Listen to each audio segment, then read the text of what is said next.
Today I want to share with you 24 things that you should get rid of before 2024. And as we enter the final few months of the year, now really is a great opportunity to simplify your life and to declutter your home. I like to think of right now as this perfect window before the holidays and New Year and after the summer to edit your space and to pare things down where needed. And that way you're prepared for the influx of things and general busyness that often come with the holidays. But more importantly, you can create a restful and inviting space that you want to relax and to spend time in. So I've got 24 very practical decluttering ideas of things that you can let go of today. I want to get started with a really simple one, and that's to get rid of any expired food in your fridge or pantry. One of my absolute favorite things about the holidays, really starting with Thanksgiving, is all of the homemade goods and cozy meals that come with the season. But of course, with all of those delicious food comes a lot of extra items needing to be stored in our fridges, our freezers, and our pantries. So what I'd recommend doing is take the opportunity now to get ahead of that by deep cleaning your fridge, your freezer, your pantry, really anywhere where you store food items. Get rid of anything that's expired, that you tried and didn't like. If you have duplicates or triplicates of anything, try condensing them down so you don't have things that are just taking up more space than they need to.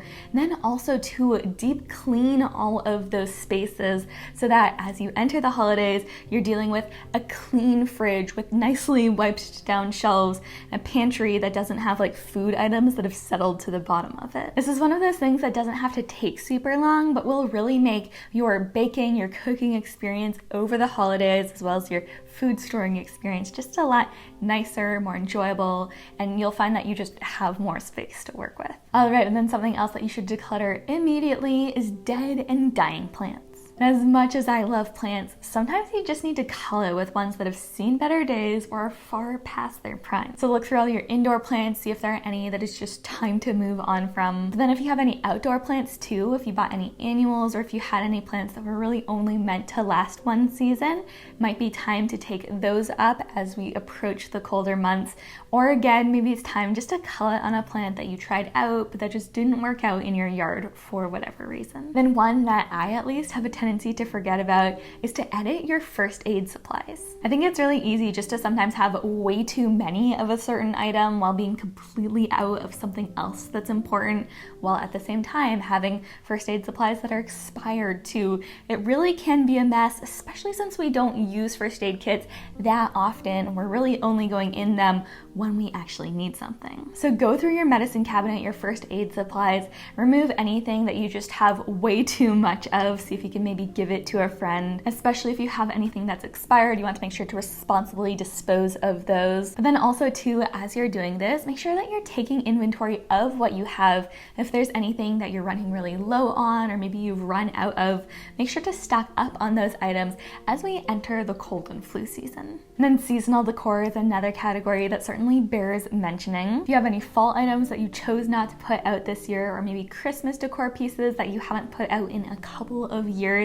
now is a great time to let go of those. The same thing goes for decor related to any other seasons or holidays as well. Try paring down your seasonal decor to only what you actually use and put out season after season and year after year. But then something else, maybe a bit less tangible, that you can do is to declutter your social media platforms and other apps. If there are any social media apps that you're on just because, or maybe gaming apps that you just spend so much time on, those can be great candidates for decluttering. As you seek to end 2023 well, don't waste your time on apps or social media platforms that aren't life-giving for you, that don't inspire or motivate you. And perhaps instead, eat away at your precious time. A great example of this, earlier this year, I took the step to deleting TikTok because I found that I wasn't getting a ton of value from it, and I really haven't looked back since.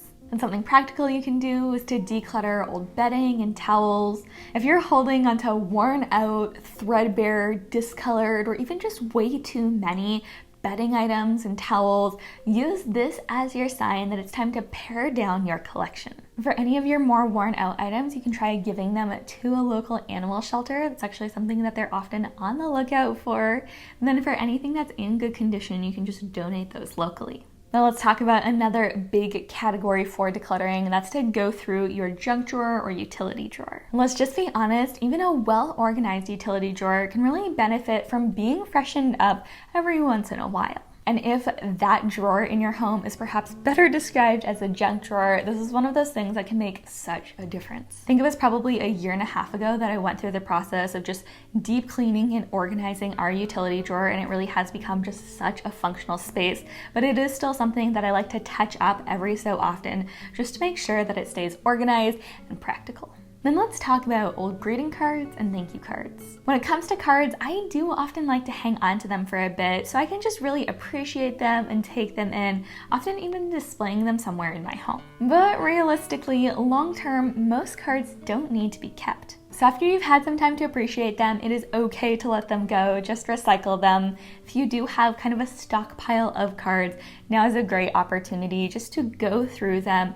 keep maybe the very best of the best. I like to think of it as like, what is that 1% that you'll actually want to look back on 10, 15, 20 years down the road? But then again, you can just dispose of the rest. If cards are one of those things that you have just a bit of a harder time letting go of, what I want you to remember is once you've read the card, those words and the intention behind it are inside of you, and the card has kind of served its practical purpose at that point. So it really is okay to let go of it. But I do get that sentimental items like cards can be harder to let go of. But then on another note, something else that you can let go of is old hobby supplies. And let's be clear, I'm all for a good hobby, but often in the process of finding a hobby that we love, we'll try out a handful that maybe just don't quite work out for us. Or maybe we love them for a time, but after a couple months or a couple of years, we kind of forget about it and never come back to it. I want to encourage you not to hold on to clutter associated with those hobbies. And an easy way to discern whether or not you should keep items related to a particular hobby is just to ask yourself a few simple questions like, when was the last time that I used this? Do I still enjoy this hobby?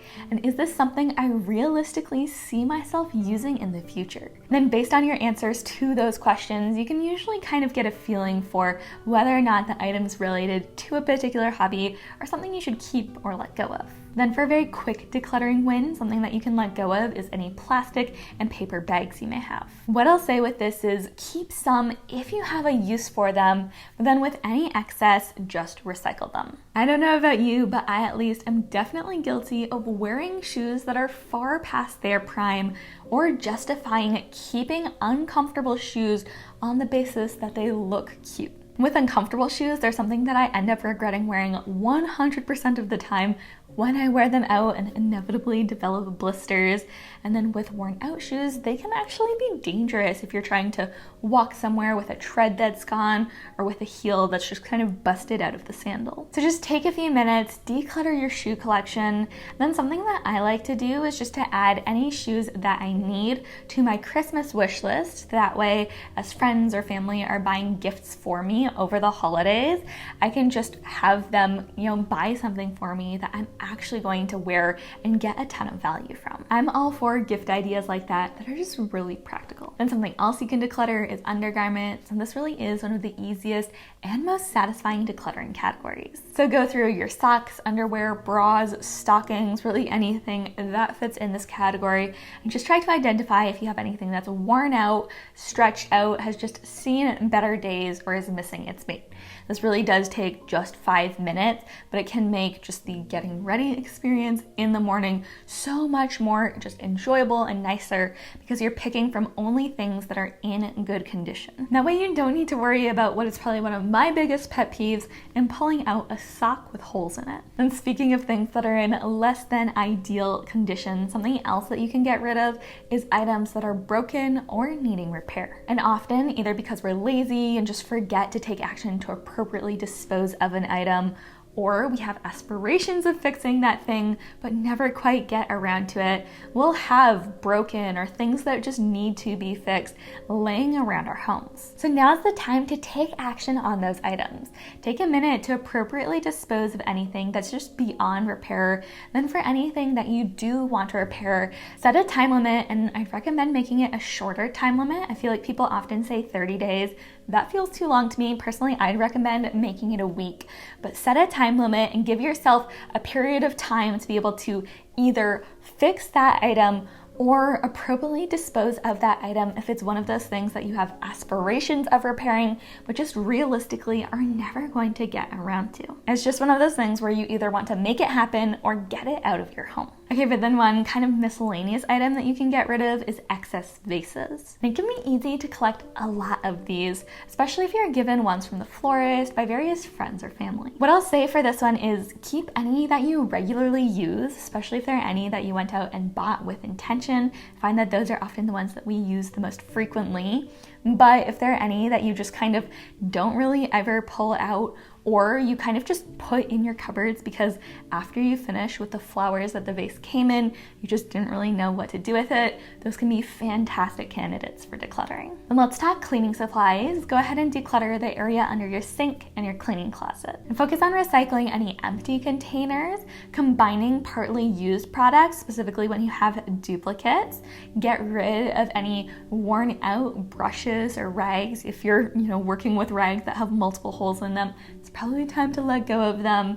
And then also too, if you have any excess cleaning supplies or they're just products that you tried out that you didn't like either the scent of or the way that they worked in your home, you can go ahead and get rid of those as well. That's just going to streamline your cleaning supplies and make the overall cleaning experience a bit more user-friendly for you. But then digital clutter can be another big category. If your computer or phone are pushing their current storage limits, now can be a great time to go through them, to delete what you no longer need, as well as to back up the rest. But then one specific idea that I love for going through your photos, which let's be honest, tend to take up a ton of space on our devices, is to really make it a family activity. Spend a night with a spouse, friends, kids, whoever you think might enjoy the process, and just go through all of your old photos, culling any that you maybe have duplicates of or just that you don't really need. But then also, I think it can be really fun because it just allows you to look back on with loved ones all of your cherished memories. This is actually something that my family has done a couple of times, and it can actually be such a fun experience and turns what is kind of monotonous when you're doing it yourself into just a really fun bonding time and a chance to relive old memories. But then another quick one is just to go through your bath and body products and to get rid of anything that's unused. And for hygiene products like this, typically what I like to do is just to ask myself the question, have I used it in the past 6 months? And if the answer is no, I'm typically letting go of it. For bath and body items in particular, I do just feel like use is a great indicator of value. If I'm not using it, I really just don't see the need in holding on to it. So go through your bathroom cabinets, figure out if there's anything that you want to let go of. For items that are still good, they haven't expired, see if you might be able to pass those on to a friend. Maybe you can even post them in a buy nothing group or something like that. And then for anything that's expired, you can just dispose of it. And another big one is just clothing that no longer fits either your body or your lifestyle. We really are just constantly changing and evolving as humans. Our interests change, our bodies change, our work changes, our lives change. And it's not uncommon for our wardrobes just to fall a bit behind the times. If that sounds a bit like you, try setting aside some time to go through your closet and to get rid of anything that doesn't fit where you're at in life right now. This is something that I had to do when I first switched over from working in an office to working from home. All of a sudden I had a ton of professional clothing that I just no longer had a need for. And it's okay if either your body or lifestyle has changed over time. We just want to make sure that our wardrobes reflect that and aren't filled with things from kind of our past lives. Because honestly, those items really do just take up space in our closets, and it's not like we're actually wearing them. All right, we are getting to the end of our list here. Something else that you can let go of is old electronics. If you're holding on to old cell phones, laptops, cameras, gaming devices, or any other type of electronic that you have long since stopped using or replaced, now's the time to get rid of them. If those items still have a significant enough value for you to warrant selling them, go ahead and do that if you want to. But otherwise, just make sure to dispose of them appropriately locally. Well, let's talk about a couple of kitchen items, beginning with duplicate or triplicate kitchen tools. The kitchen is always the heart of the home, but during the holidays, that is especially true. So something that you can do that can be so powerful is to, ahead of time, declutter any excess that you have in the kitchen so that you can create space and breathing room. So if you have duplicates or triplicates of anything, which I know a lot of us do, go ahead and edit down your collection to only what you actually use. Keep your favorite spatula, cheese grater, whatever it is, but then let go of the rest. And then along the same lines, go ahead and also let go of any unused kitchen appliances. If you haven't used an appliance in the past 365 days, chances are you won't use it in the next. So save space, and let's be honest, appliances can take up a lot of room in our kitchens by decluttering any appliances that you just aren't using. I find that appliances in particular can often be one of those aspirational items where we'll want to use that pasta maker, the waffle maker, the whatever else, there's so many of them, but we'll want to use them but never really get around to using it. What I'll say is, unless it's something that you're regularly using, chances are you might be better served just by creating space in your kitchen and on your countertops by letting go of it. Then something else that bears mentioning is subscription services. What I love about this decluttering activity in particular is it's something that you can do that actually can save you hundreds of dollars a year. So just go through your billing statements and cancel any subscriptions that you either aren't using or getting a ton of value from. And what I'll say with this too is don't just go off of your memory, make sure you're actually looking through those statements because it can often be easy for us to forget some because there really are just so many. All right, then let's end this with what I think is a super important one, and that's to declutter the things that you've decided to let go of, but that haven't yet left your house. I'll just come clean with this. I have definitely been guilty of this. I'll decide to let go of a bunch of things. Maybe I'll even put it in trash bags, but then it will just sit in, for me, it's my laundry room. It will just sit in my laundry room for honestly months, as it's waiting for me to take action on it, to bring it to the thrift store, to recycle it, or whatever the case may be. And I really don't think that I'm alone in this. So I'm using this as my motivation to finally take action on this. Hopefully you will as well. Now really is the perfect time to do it too, before the influx of things that the holidays can often bring. Just time to get those items out of our homes for good. Well, those are the 24 things that you can declutter before 2024. I really hope that this list has given you some great ideas, motivation, and inspiration to go out there to declutter your home. Now, I would love to know, what are some of the things that you're wanting to declutter? Maybe it's categories or specific items before the new year rolls in. Be sure to let me know in the comments below. And as always, don't forget to give this video a like if you enjoyed it and subscribe if you haven't already. I'll see you in the next one, friends. Bye!